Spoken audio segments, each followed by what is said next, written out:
Hi, I'm going to show you how to knit a modular Progress Pride flag today using my pattern called Progress, and that's a free pattern. I'll link to all the places you can find it in the notes below. You can read along in the pattern as you watch the video if you want. It's all written out there for you. I'm just going to show you so you have like a visual to see how the modular methods work and everything. You're going to need 11 colors to make up your Progress flag. And today I'm using Knitted Wit Gems Fingering yarn, which is little mini hanks that are about 10 grams per color. Now to make this little tiny patch flag, it only uses about 1 gram per color. So you can use little leftover scraps if you have them. You can also use any weight to make any size. If you want a bigger flag, I'll be making a little patch flag today. So I need fingering weight for that to make it small enough. I'm going to be doing the smallest number of stitches possible using this fingering weight yarn that I have. And I'll show you how that works, but you can make a much bigger one if you want to. And the pattern gets into all that, how to get your measurements and everything. So you start with the purple yarn for the bottom stripe. You start all 6 stripes the same way by casting on 2 stitches and then increasing up. Now all those stripes are knit on the bias, so you always start at a corner. And you start with the 2 stitches and then increase by knitting front, back, front. Do a double increase here and knit the second stitch. Now you have 4 stitches. And then you'll always be increasing 2 stitches every row until you get up to your final stitch height or final stitch count. And you slip the first stitch and slip the last stitch on every right side row. So every right side is going to be the same. You just slip the first and last, and now you knit front back to increase, knit to the last 2 stitches, and then knit front back to increase again, and knit the last stitch. And now I have 6 stitches, which is the smallest number of stitches you can possibly have for your stripe height, which is what I want because I want the smallest flag possible. So I stopped at 6 stitches for mine. Now you would measure the side here if you're making a bigger flag, but I'm not measuring here because I'm making the smallest possible flag, so I just stopped at 6. So I will be measuring later. I'll show you how that works later.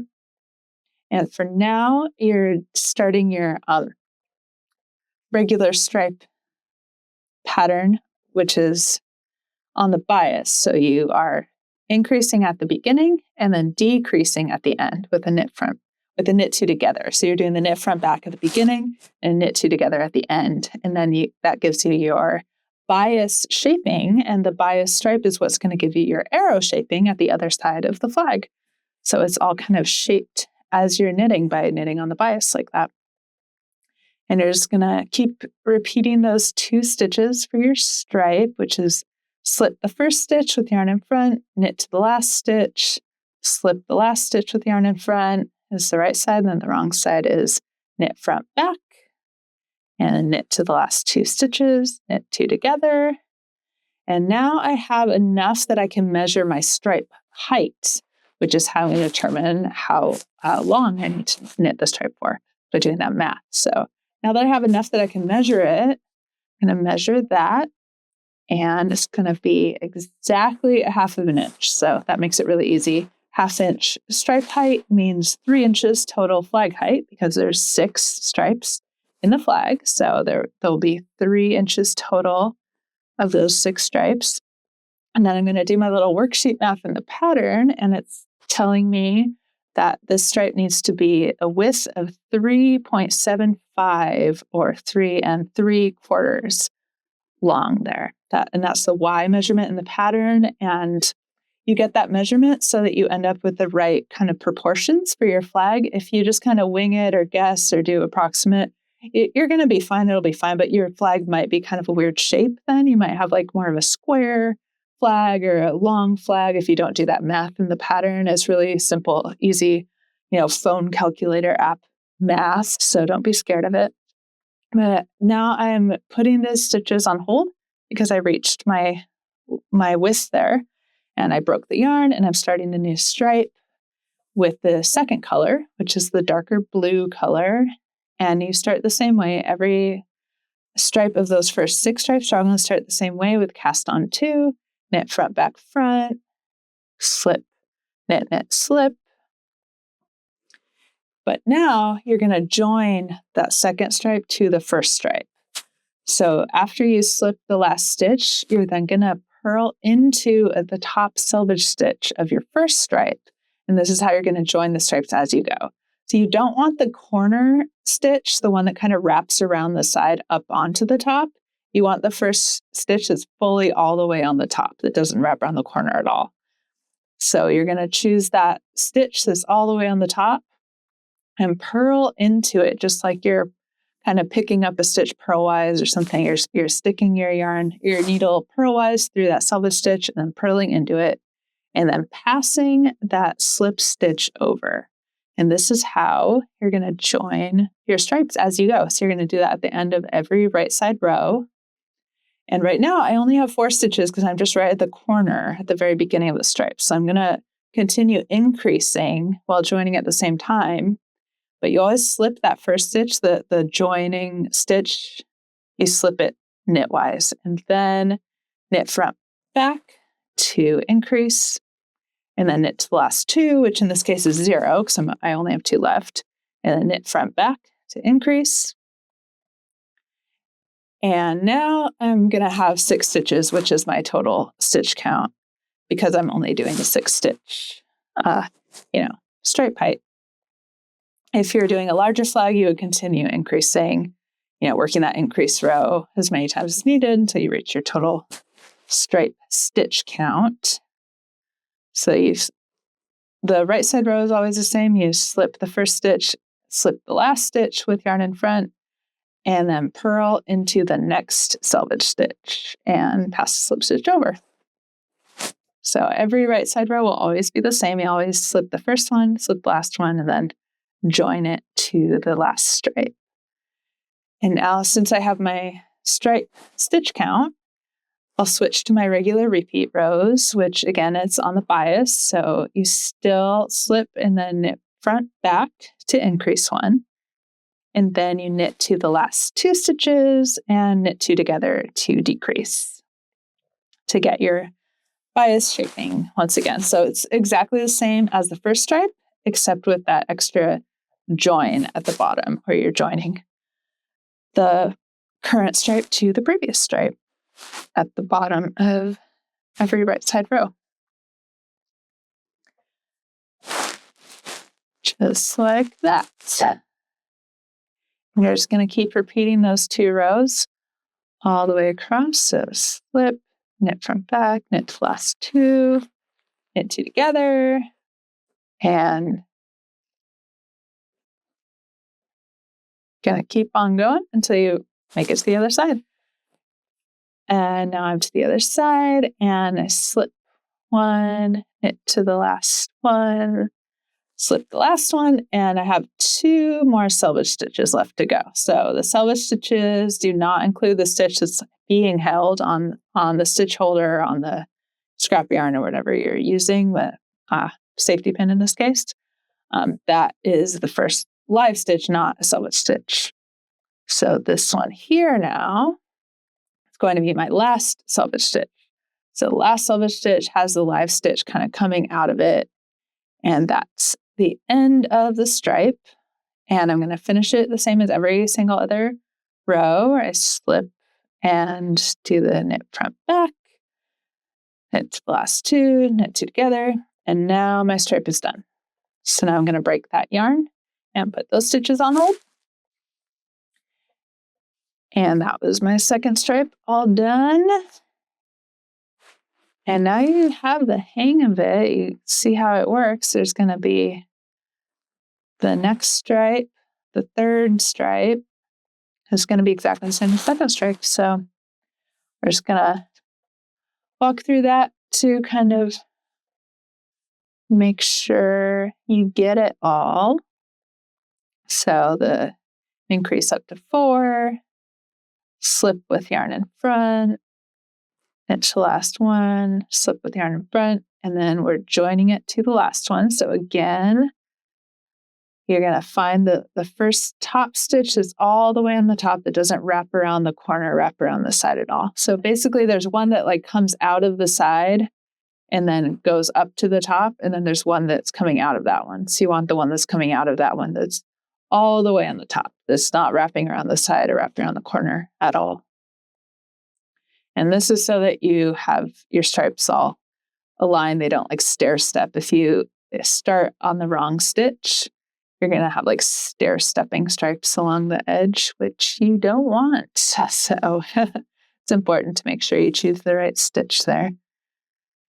And here I go with now I'm up to 6 stitches.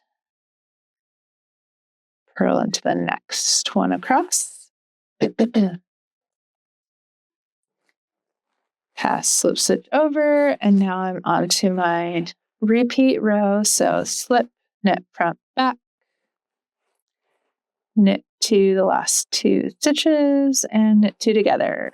So I got my bias stripe pattern established, and I'm just going to keep on repeating those same 2 rows across this one, and each of the first 3, they keep getting shorter and shorter as you go. And of course, they'll get longer on the last 3. So there's my first half of the side stitches, of the side stripes, all done. And now I'm going to start with my yellow, which is the 4th stripe. So the 4th stripe, your bias switches direction to make that arrow shape at the other side.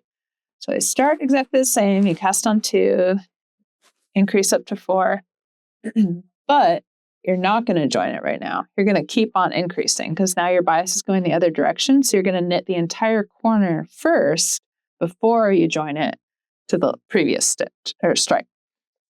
So you're going to basically start it the same way as you started your first stripe, which means you're increasing all the way up to your final stitch count, your stripe stitch count, which is 6. Then you're going to knit the first bias row in the other direction, which means knit 2 together at the beginning, and then you knit front back at the end. So you're switching the bias direction now. And now that I did my first bias row, my first regular row, now when I slip the final stitch, I will join it to the previous stripe. So this is all, of course, as the pattern is written. You don't have to remember all this right now. Just look at the pattern. So I'm joining it the same as all the other joins, same top stitch, but now you slip and then you knit 2 together first, then you knit to the last 2, and then you knit front back, and then knit the last one. So you're doing the bias in the opposite direction. So you start with the decrease, end with the increase so that your bias goes the other way. And besides that, it's the same. It's going to be very familiar to the first 3 stripes. You're just switching the order of you're switching the increase and decrease around.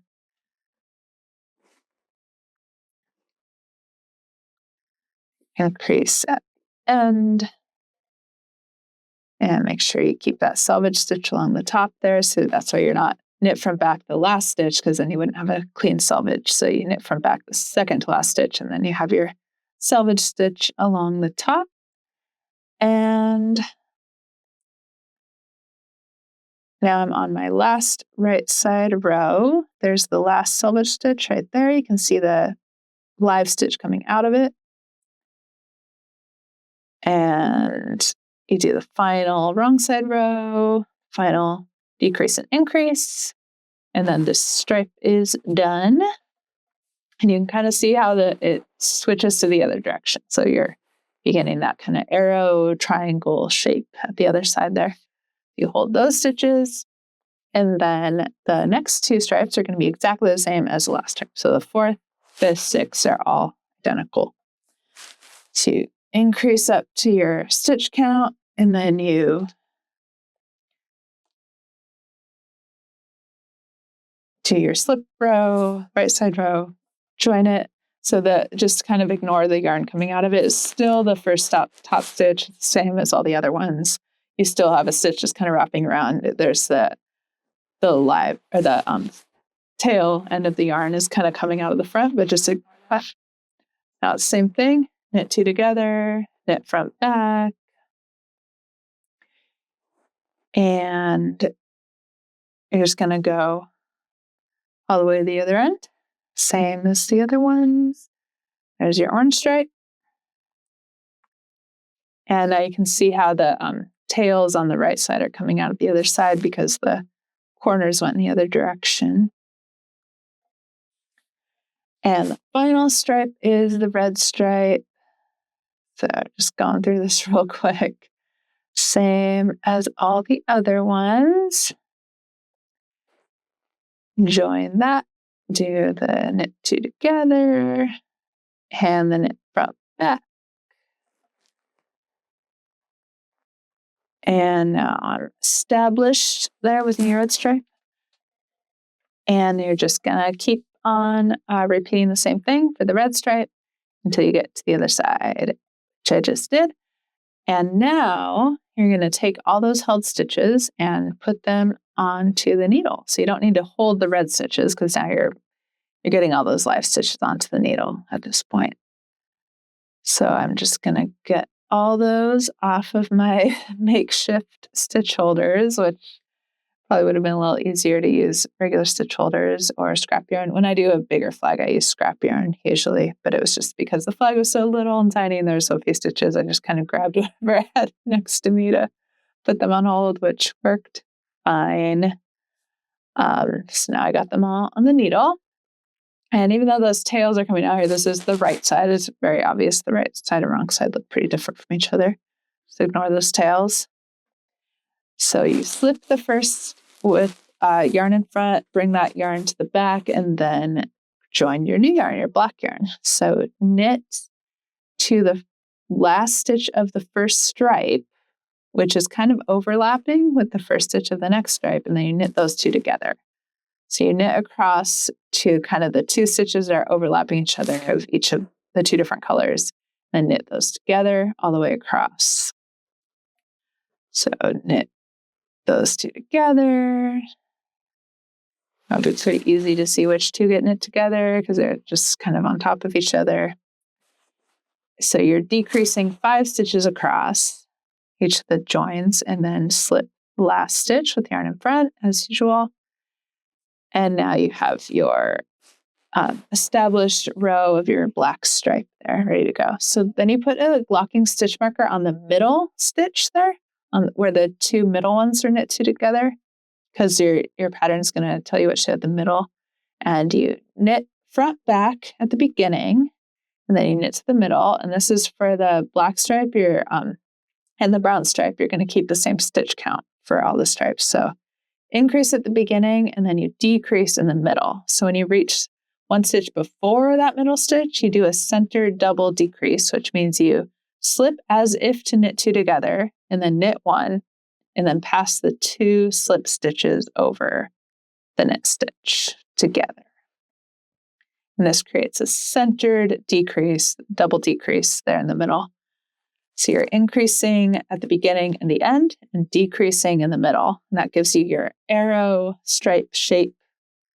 And you end each row with the same number of stitches. And you knit front back the second from the end stitch as usual, as you've been doing before. And then knit the last stitch, because then that'll give you a clean selvage edge there on that edge. And for this little patch size flag, you're only going to have 2 garter ridges of each color of all these arrow and triangle stripe sections. So that I just went back and forth one more time for the black. So 4 rows or 2 garter ridges. And now I'm joining the brown. And the same thing, slip the first stitch, knit across to the last stitch, slip the last stitch. So all the right side rows are the same throughout. You slip the first and last stitch, and then all the wrong side rows for the black and brown are the same with the increase at the beginning, decrease in the middle. So I did my 2 ridges of the brown, and now I cut the brown yarn and I'm joining the blue yarn, and I'm going to start the triangle section where it decreases everywhere. So start with the right side, same as everything else. So you slip the first, slip the last, knit everything in between. And then when I get to the wrong side row, I'm going to decrease at the beginning by knit 2 together, the first 2 stitches, and then work 2, 1 before the center stitch, the middle stitch, and do that centered double decrease in the middle, same as I've been doing. So same as the established pattern that I've been doing in the middle there. Center double decrease, and then knit to the last 2 stitches. And I'm going to decrease at the other side too. So you're decreasing 4 stitches total across every right side row now for this triangle section. Going to slip, slip, knit, decrease for a left-leaning decrease there. And then tighten those yarns because they get kind of loose. And still doing 2 garter ridges of every single color on this whole section. Decrease the first 2 and decrease the middle. Slip as if to knit 2 together. Knit 1 and pass the 2 slip stitches over together. And knit to the last 2 and SSK the last 2. And that finishes off my blue stripe. Just those 2 garter ridges. And then for the pink, you do exactly the same. The pink is the same as the blue. And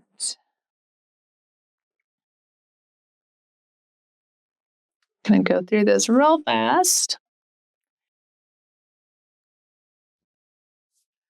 So here, decrease in the beginning, decrease in the middle, and decrease at the end. So these final blue, pink, white stripes go by real fast because you're decreasing 4 stitches every wrong side row. So you're just going to bring that triangle in and do those final decreases for my 2 garter ridges of pink. Now my pink is done. I'm joining the white for the final little section. And you're just going to keep repeating those same 2 rows in the white, the same as the blue and the pink stripes. So the same 4 decreases, and keep doing that until you end up on a row that only has 7 stitches. And when you have 7 stitches, you're going to do the same decreased row you've been doing, but there's going to be 0 stitches in between. So you'll knit 2 together, center double decrease, SSK, back to back to back with no stitches in between. Then you have only 3 stitches after that. And now you're on a right side row. And instead of doing the usual right side row, you're just going to work another center double decrease here on the right side row to basically like bind off your final stitches. So slip 2 together, knit 1, pass the slip stitches over. And then you have 1 single stitch. And you're just going to break your yarn now and pull it through. Just pull the loop up to pull it through. And that's it.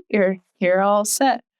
And something I forgot to mention is you can totally weave in the black through white yarns as you're knitting those arrow and triangle stripes. You can weave in the ends as you knit if you want to. I didn't do that here, of course. So instead I wove them all in now. And there it is with all the ends woven in. And this hasn't been blocked yet, so it'll be a little bit straighter and nicer once it's blocked. You want to block it into a rectangle. You also, if you're sewing it on your jacket, you can, straighten it out as you sew it in. But there it is.